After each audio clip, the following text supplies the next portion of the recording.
am here with Herman at the True Athlete event. Herman, I don't want to pronounce it wrong. Gatka.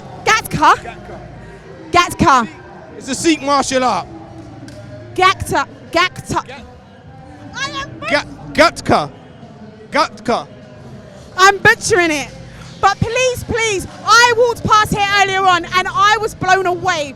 The hairs on my arms stood up because I found it so powerful. I saw it was so authentic, the history of it, I can't find the word. There's just so many words that went in my head. Please explain to me what it is. Okay. So Gatka was developed by our gurus, one of our prophets. From the 6th guru onwards, we became martial. This was at a time that Sikhs were being oppressed for their faith. So we had to pick up arms and defend ourselves. So this art, although there's arts in India, they say martial arts started from India. So there's really a lot of ancient battlefield martial arts already existing prior to Gatka. And Gatka is a culmination of all of those arts and the speed, the accuracy and everything of using those weapons at that time. Wow, it's just amazing, Gatka. So what is your favorite weapon of choice? My one is the talwar, which is the saber, sword. Talwar, did I say it right? Talwar, the sword. And when did you start Gatka? When did you start practicing Gatka? I was about 17. This was back in 1991. I'm 50 now. You're what? So Gatka keeps you young, Herman. Not about young. I've got a few white hairs and a lot of crow's feet coming out. But apart from that, it's getting old a bit now. So we're on the sort of we've reached the peak now. Now we're on the middle age now. So you are looking like a machine. Now talk me through your attire. I mean, I'm getting warrior vibes. This is you. I'm just in awe. Okay. Tell me everything. So basically, the clothes that I'm wearing, this is called bana. This is our Sikhs traditional wear for fighting.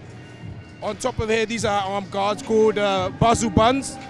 I have my kirpan here, the sword. We have a smaller dagger here, and our steel. See, Sikhs wear 5 items which they must wear, baptized Sikhs.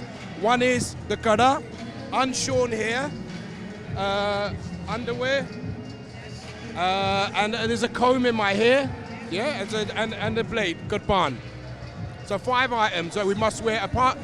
That's like a uniform underneath our normal clothes. So you might see Sikhs and you think, and they might be baptized, they'll have those 5 things on all the time. No way, I never knew that. That is so fascinating. So I want to hear about everyone that's here. Who is the youngest one here? I look. I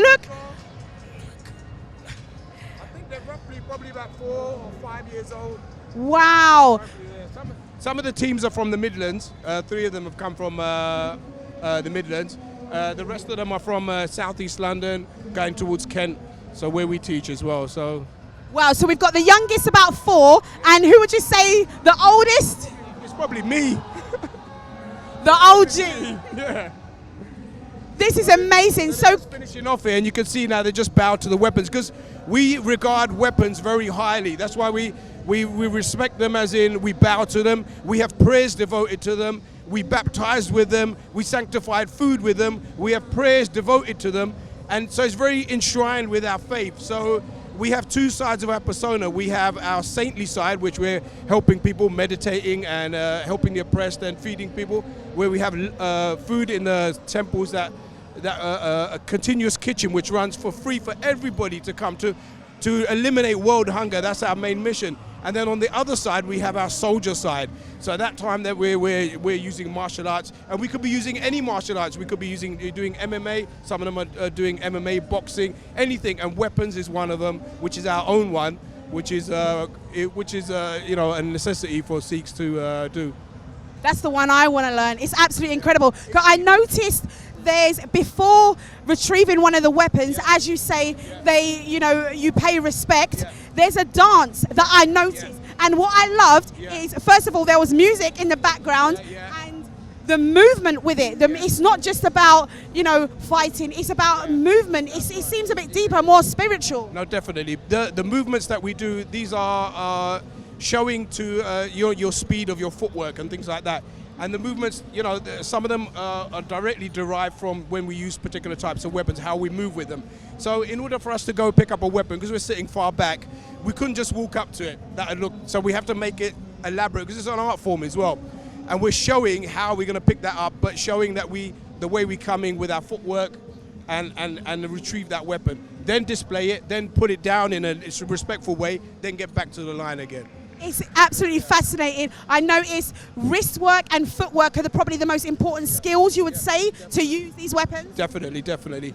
You know, anybody can do it. It looks very complicated, but when we break it down, they're all little modules and they're all linked together, and then you can start seeing. And we always start with cane weapons. So we don't pick up swords, you know, just start fighting with them. And they're all blunt, by the way. All these, even though they cut, they're more jaggedy. It's just like the burr on them. They're not sharp, just for training purposes. But we train a lot with the cane, so for safety reasons. And anything you learn on a long cane, you can directly apply to the sword, a chain, anything. So it's really, really, you know, fun. Once you get those fundamentals, you can pick up anything. You can take the belt off your thing and start spinning that around. Exactly. There you go. That was a move right there. Did you see that? You're impressed, Herman. I love it. Have there been any accidents? We do get a few injuries. I mean, I've been cut here. Oh, you can't see it now, but these guards are on. But I got cut here. I've been sliced across the nose. I've got one in my thigh. So these, before when we used to train, there were slightly sharper blades. And then we sort of thought, hang on a minute, we got to go back to work on Monday, you know? Hang on a minute, I might die. We can't be, yeah, exactly. And then you try explaining that in casualty A&E, that, this happened, by the way, like this. You know? Wow. So tone it down. And we're only training at the end of the day. We're trying to revive our ancient battlefield martial arts, you know, and the kids come, and we want to make sure everybody's safe as well. You know, and if there is a war, then we're ready, but, you know. Exactly. Nobody fights like this anymore, but, you know, it's a quickening, it's a, you know. I love it. True warrior spirit. I could talk to you all day. I've been fascinated. You've seen me hovering a lot, and you know, so thank you for talking to me. It's amazing to see. Where can we find you on social medias, or if anybody in the Sikh community wanted to get involved, where do we find you? We're part of the Gatka Federation, and we're on Facebook, and you can also you just put it into Google, you'll find us and our contact details, and that we can then put you in touch with your local club if you want to learn it. I would love to. Herman, you've been a pleasure to meet you. Thank you so much for your time. Thank you. True warriors. I've met some amazing warriors today. Thank you. Thank you very much.